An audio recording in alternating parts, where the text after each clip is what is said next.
Okay students, अब हम charging का नया मेथड डिस्कस करने जा रहे हैं, चार्जिंग बाय कंडक्शन। ठीक है, इसमें क्या करना है हमें, ये कैसा मेथड है ये। देखो बेटा, इसमें मैंने यहाँ लिया दो कंडक्टिंग बॉडीज ली। ये दो बॉडीज हैं बेटा, ठीक है। ये बॉडी 1 है मान लो, ये बॉडी 2 है, ठीक है। मान लो इनिशियली ये बॉडी चार्ज्ड है, इनिशियली ये बॉडी चार्ज्ड है, बॉडी चार्ज्ड है ये वाली, और ये वाली बॉडी अनचार्ज्ड है। क्या है बेटा?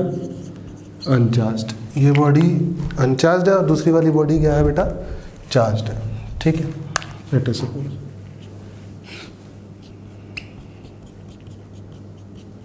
ऐसा समझेंगे आप, पॉजिटिवली चार्ज्ड है मान लो, और कितना चार्ज है? Q।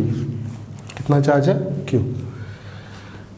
अब आपको पता है इस बॉडी का पोटेंशियल क्या है? चाहता मैंने आपको बताया था, क्योंकि इस पे पॉजिटिव चार्ज है तो इस बॉडी का हाई पोटेंशियल है as comparison to this high potential. और इस बॉडी का पोटेंशियल क्या है? 0।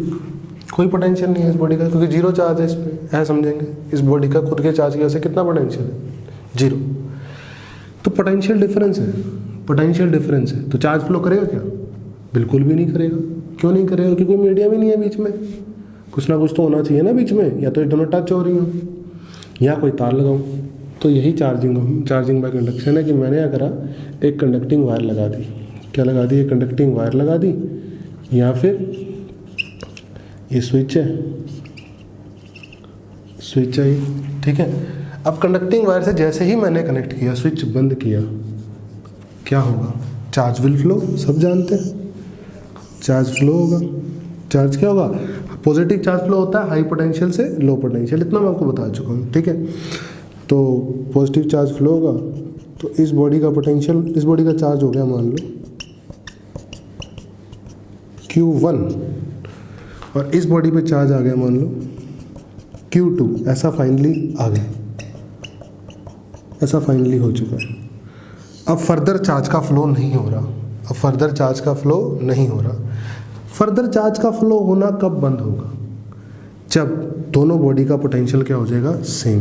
When potential difference between two bodies will become 0, then no flow of charge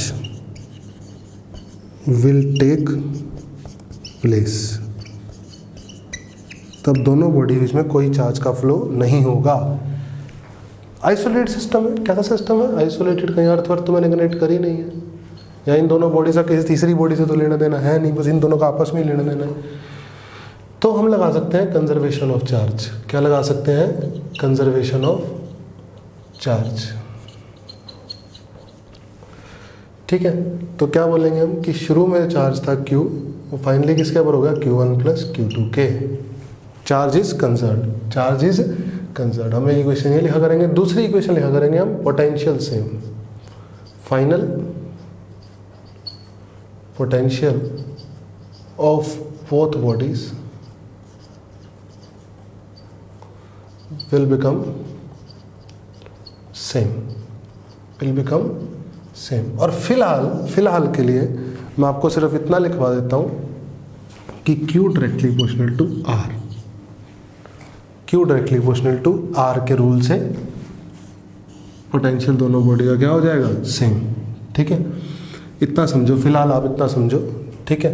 मतलब ये R रेडियस है, R क्या है? रेडियस। लेट अस सपोज कि मान लो इस बॉडी पे चार्ज कितना था? Q, और ये भी एक स्फेरिकल बॉडी थी। ये बॉडी क्या थी? अनचार्ज्ड। ऐसे समझो आप, मैं एग्जांपल के रूप में समझाता हूँ आपको इस बात को कि इस वाली इक्वेशन का यूज़ कैसे करें। इक्वेशन आई कहाँ से है? ये पोटेंशियल सेम करके आई है। इक्वेशन कहाँ से आई है बेटा? पोटेंशियल सेम करके, ठीक है। कैसे आई है वो आपको आगे जाके समझ में आएगा बेटा, जब मैं पोटेंशियल पढ़ाऊंगा। पोटेंशियल का फॉर्मूला क्या होता है वहाँ से बिल्कुल एक लाइन में समझ में आ जाएगा। फिलहाल आपको अगर इस लेवल पे अगर आपको हल्के फुल्के क्वेश्चन करने हैं तो आपको ये ध्यान में रखनी होगी इक्वेशन, ठीक है। और फाइनली इस पर है मान लो Q1, और इस पर चार्ज है मान लो Q2। लेट अस सपोज कि इसका रेडियस तो R है और इसका रेडियस 2R है, इसका रेडियस R है और इसका रेडियस 2R है, ऐसा समझो। तो बेटा मैंने आपको इक्वेशन तो बताई, क्या लगाया करोगे, Q equal to Q1 plus Q2,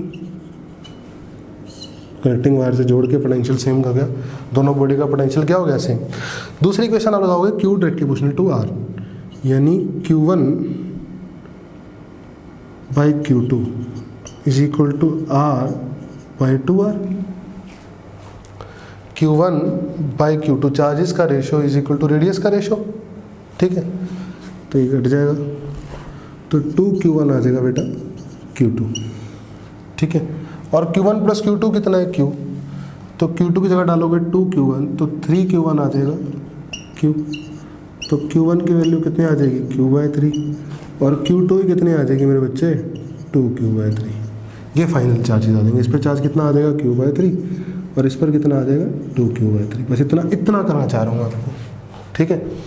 तो ये वाली इक्वेशन क्यों यूज़ करी हमने, ताकि हम फाइनल चार्जेस फिलहाल की स्टेज पर निकाल सकें, ठीक है। और ये स्फेरिकल बॉडीज के लिए लिख दिया मैंने, किसके लिए, स्फेरिकल बॉडी के लिए। रेडियस कांस्टेंट है ना, स्फेरिकल बॉडी के लिए ऐसा लिख दिया मैंने।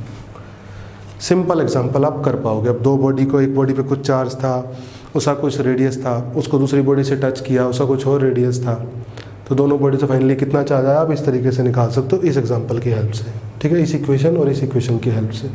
चार्जिंग बाय कंडक्शन है क्या, वो भी आपको समझ में आ गया कि हाई पोटेंशियल से लो पोटेंशियल चार्ज फ्लो करता है पॉजिटिव वाला, और नेगेटिव वाला लो पोटेंशियल से हाई पोटेंशियल फ्लो करता है, ऐसे समझ सकते हो आप, ठीक है। तो एक बॉडी चार्ज थी, एक बॉडी अनचार्ज थी, मैंने कनेक्टिंग वायर लगाई, पोटेंशियल डिफरेंस है तो चार्ज फ्लो करेगा, तब तक फ्लो करेगा जब तक दोनों बॉडी का पोटेंशियल सेम नहीं हो जाता। या बॉडी कनेक्टिंग वायर नहीं भी लगाई तो दोनों बॉडी को टच किया तब भी सेम काम होता है। This is what charging by conduction, this is what बेटा चार्जिंग बाय कंडक्शन। अब मैं ये तो जनरल स्फेरिकल बॉडी के लिए हुआ ना, मैं आपको एक जनरल चीज़ बताता हूँ बढ़िया सी, आपको ध्यान भी रखनी है फिर आगे से वो, ठीक है। उसका भी प्रूफ मैं आपको आगे जाके बताऊंगा, फिलहाल मैं आपको बता देता हूँ पॉइंट, नोट डाल के आपको एक पॉइंट डलवा लिखवा देता हूँ, हमेशा ध्यान रखना, डिस्ट्रीब्यूशन, ठीक है ना, for isolated conductor, for isolated conductor मतलब कोई और नहीं है आसपास, फॉर आइसोलेटेड कंडक्टर, मान लो ये कोई कंडक्टर है, ठीक है। अब देखो अगर ये कंडक्टर है तो इसका रेडियस यहाँ पर अलग है, ये रेडियस अलग है, यहाँ पर रेडियस अलग है, यहाँ पर रेडियस और भी अलग है, ठीक है ना। तो हर जगह का अलग अलग रेडियस है। यहाँ का रेडियस मान लो R है, R1, यहाँ का रेडियस कुछ अलग R वेरिएबल है R मान लो, और यहाँ का रेडियस कुछ अलग R है, ठीक है। तो मान लो इस कनेक्टर को आपने चार्ज दिया, इस कनेक्टर को आपने चार्ज दिया, तो डिस्ट्रीब्यूशन ऑफ चार्ज कैसा होगा, distribution of charge is non uniform होगा, distribution of charge is non uniform. क्यों, यूनिफॉर्म का मतलब क्या होता है, आपको पता ही होना चाहिए। यूनिफॉर्म का मतलब क्या होता है, यूनिफॉर्म का मतलब होता है कि एक जैसा चार्ज हर जगह पे एक जैसा चार्ज, लेकिन यहाँ पर ऐसा नहीं होगा बेटा, ठीक है। Distribution of charge is non uniform क्योंकि रेडियस अलग है, रेडियस क्या है, अलग, ठीक है। तो charge per unit area is inversely proportional to radius of curvature.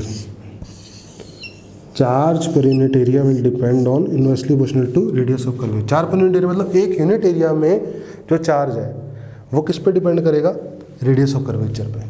For example कि यहाँ पर 1 मीटर स्क्वायर ले लूँ और यहाँ पर 1 मीटर स्क्वायर ले लूँ, मान लो यहाँ पर एरिया लिया मैंने 1 मीटर स्क्वायर और यहाँ पर एरिया लिया 1 मीटर स्क्वायर, तो आपको ये रेडियस बड़ा लग रहा है, ये रेडियस बड़ा लग रहा है, आपको पता है कि ये रेडियस बड़ा है, तो जिसका रेडियस बड़ा है वहाँ 1 मीटर स्क्वायर पर कम चार्ज होगा, मतलब मान लो ये चार्ज होगा, और यहाँ पर इसमें इतना चार्ज होगा, ज़्यादा चार्ज होगा, ऐसे समझ रहे हो मैं क्या कहना चाह रहा हूँ कि 1 मीटर स्क्वायर एरिया में जो चार्ज होगा इस रेडियस के कॉरस्पॉन्डिंग और इस रेडियस के कॉरस्पॉन्डिंग वो अलग अलग होगा, और इस रूल से होगा, sigma inversely proportional to R। Sigma मतलब चार्ज पर यूनिट एरिया को सिग्मा बोलते हैं, क्या बोलते हैं, सिग्मा, आगे जाके बता भी दूंगा। इनवर्सली प्रोपोर्शनल टू R से डिस्ट्रीब्यूट होगा चार्ज। अच्छा अगर ये स्फेयर होता तो क्या रेडियस फिक्स होता हर जगह का, बिल्कुल सही बात है। यहाँ भी रेडियस R है, यहाँ भी रेडियस R है, यहाँ के लिए भी रेडियस R है, यहाँ के लिए भी रेडियस आर है। तो अगर ये स्फेयर होता तो डिस्ट्रीब्यूशन यूनिफॉर्म होता, नॉन यूनिफॉर्म होता। अगर ये आर फिक्स होता तो charge per unit area fix होता, यानी हर यूनिट एरिया पे सेम चार्ज होता। हर यूनिट एरिया पे कैसा चार्ज होता? सेम चार्ज होता। ठीक है, यहाँ पर चार्ज पर यूनिट एरिया क्या होता? कांस्टेंट होता। हालांकि मैं इसका प्रूफ आपको बताऊंगा आगे जाके, ठीक है ना। फिलहाल आप इसको ध्यान रखो कि फॉर आइसोलेटेड कंडक्टर, हाँ ये बात ध्यान रखना, ये आइसोलेटेड है, कोई आसपास और चार्ज नहीं है, कोई आसपास और चार्ज बॉडी नहीं रखी हुई, तब अलग हो जाएगा। ठीक है, सिर्फ आइसोलेटेड कंडक्टर के लिए। अगर कोई बॉडी अलग, कंडक्टर एक अलग साइड में पड़ा है, अलग दुनिया में, उस पर कुछ चार्ज दे दूँ तो उसका जो चार्ज, उस पर जो चार्ज आएगा हर यूनिट एरिया में, वो डिपेंड करेगा हर पर्टिकुलर सेक्शन के रेडियस ऑफ कर्वेचर पे। ठीक है ना, हर लोकल रेडियस ऑफ कर्वेचर पे डिपेंड करेगा। यहाँ पर अलग है, यहाँ पर अलग है, यहाँ पर जैसे अलग है। ठीक है, और अगर आर फिक्स है तो सरफेस चार्ज डेंसिटी यानी चार्ज पर यूनिट एरिया क्या रहेगा?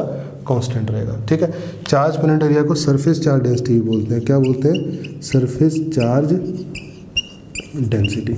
कनेक्टर के लिए अप्लाइड है बेटा ये। ठीक है, फिलहाल आप उसको देख ही रहे हो, क्या नाम है, सिंपल स्फेरिकल के लिए तो आपको मैंने बता ही दिया कैसे यूज़ करना है। ठीक है, तो this is charging by conduction, this is what all on charging by conduction. और मैंने आपको कंडक्टर के ऊपर चार्ज बता दिया कैसे होता है। सबसे बड़ी बात, 2 बातें सीख चुके हो आज आप, पता है क्या क्या बातें सीख चुके हो?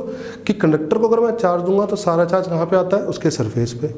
दूसरी बात, वो चार्ज डिस्ट्रीब्यूट कैसे होता है? वो चार्ज डिस्ट्रीब्यूट होता है इस रूल से, अगर आइसोलेटेड कंडक्टर है। अगर कैसा कंडक्टर है? आइसोलेटेड कंडक्टर है। ठीक है, ये कंडीशन है, आइसोलेटेड कंडक्टर के लिए होता है। चार्जिंग बाय कंडक्शन होता क्या है, क्यों एक बॉडी से दूसरी बॉडी में चार्ज फ्लो करता है? पोटेंशियल डिफरेंस होने की वजह से। ठीक है, और इक्वेशंस ये दोनों काम किए हैं हमारे, तो इस तरीके से हम कर सकते हैं। Okay students, thank you.